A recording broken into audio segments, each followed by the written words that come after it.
because those who are supposedly defending Western values, they are co-opted by a worldview that inevitably leads to socialism and consequently to poverty. Unfortunately, in recent decades, motivated by some well-thought-out desires to want to help others, and some by the desire to belong to a privileged caste, the main leaders of the Western world have abandoned the model of freedom for different versions of what we call collectivism.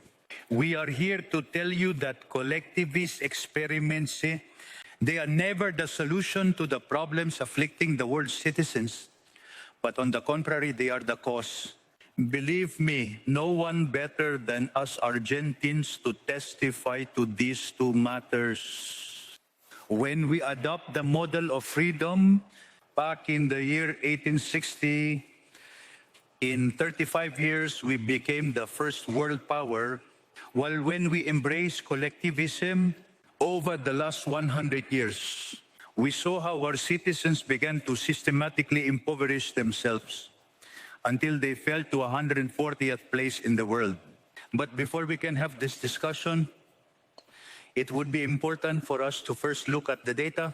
They argue because free enterprise capitalism is not only a possible system to end world poverty, but it is the only morally desirable system to achieve it. If we consider the history of economic progress, we can see how from year zero to about 1800, the world's per capita GDP remained virtually constant throughout the reference period. If one looks at a graph of the evolution of economic growth throughout the history of mankind, one would be